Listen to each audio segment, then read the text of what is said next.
Back to agenda. Krishnakanth గారు, ఏదైతే social media వేదికగా ఒక 12 సంవత్సరాలు వెనక్కి వెళ్తే 2014 ఎన్నికలకు ముందు ఇదే యువత మోదీ జపం చేసింది, మోదీ లాంటి నాయకుడు దేశానికి కావాలనుకుంది, మా ఆశలు ఆకాంక్షలు ఆయన ముందుకు తీసుకెళ్తారని చెప్పి అప్పట్లో పెద్ద ఎత్తున సోషల్ మీడియా మద్దతు, సోషల్ మీడియా వేదికగా మోదీని హోరెత్తించిన పరిస్థితి మనం చూసాం.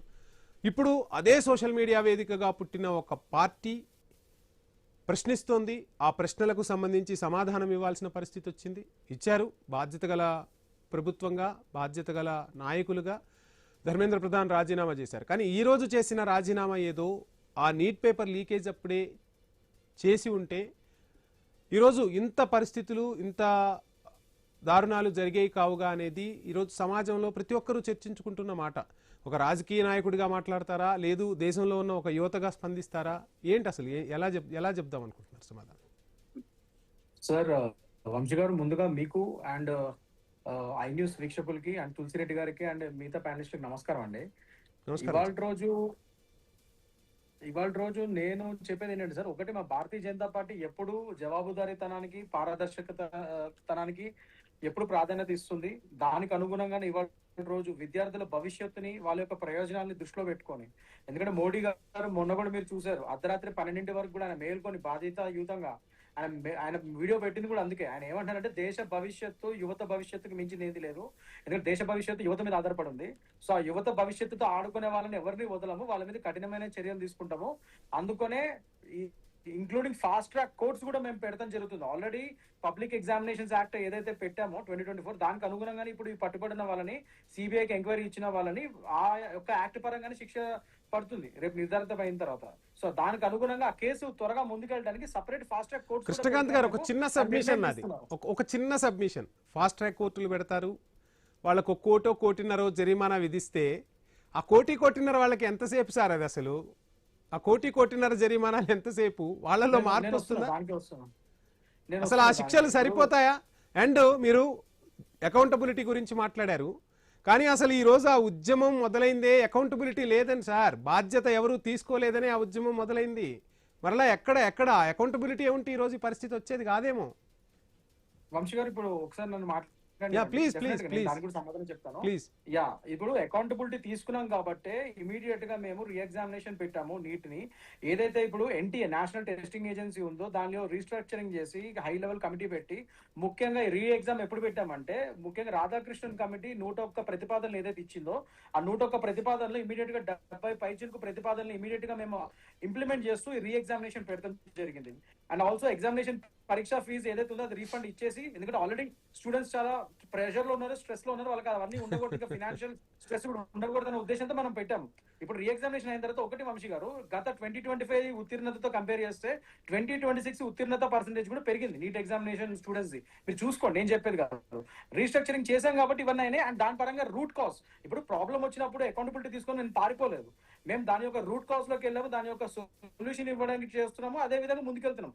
ఇంకా ఫ్యూచర్ లో ఇలాంటివి ఎప్పటికీ రిపీట్ కాకుండా దీన్ని కంప్లీట్ గా ఒక కంప్యూటర్ బేస్డ్ టెస్ట్ మాదిరిగా తీసుకొచ్చాము ఇప్పుడు రీ ఎగ్జామ్ లో.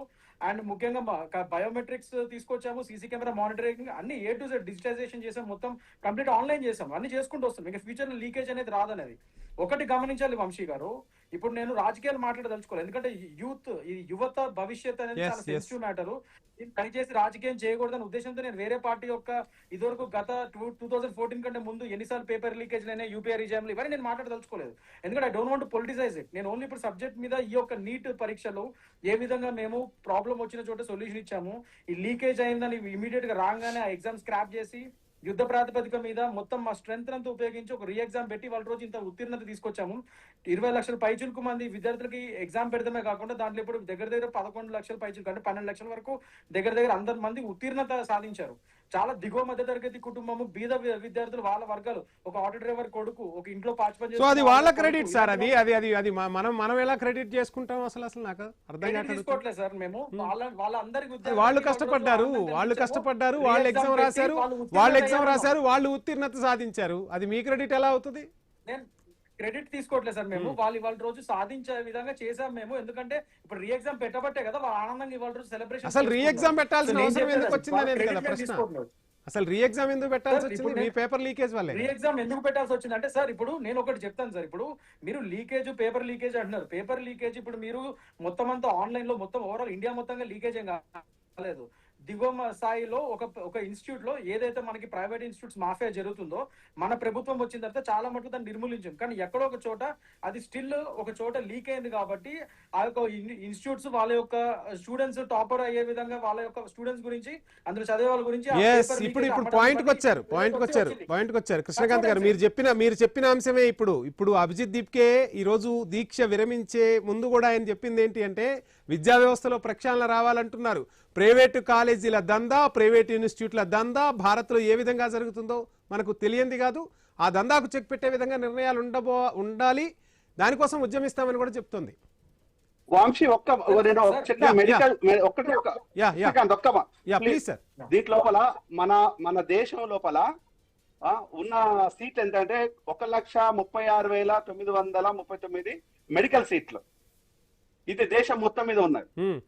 సో మెడికల్ కాలేజీలు వచ్చేసి 823 మెడికల్ కాలేజీలు 823 మెడికల్ కాలేజీలు ఉన్నాయి. 823 మెడికల్ కాలేజీలు ఉన్నాయి. 63,000 సీట్లు వచ్చేసేమో 63,000 నుంచి 64,000 సీట్లు వచ్చేసేమో గవర్నమెంట్ లో ఉంది. మోర్ దెన్ దట్ వచ్చేసి ప్రైవేట్ లో ఉంది. ఈ ప్రైవేట్ లో జరుగుతున్న బిజినెస్ ఒక్క మెడికల్ కాలేజ్ సీట్ల మీద బిజినెస్ మాత్రమే కాదు. ఈ రోజు ఇంటర్మీడియట్ లో బిజినెస్, 10th క్లాస్ లో బిజినెస్, ఫస్ట్ క్లాస్ నుంచి మొదలుకుంటే డాక్టర్ని చేయాలనుకుంటే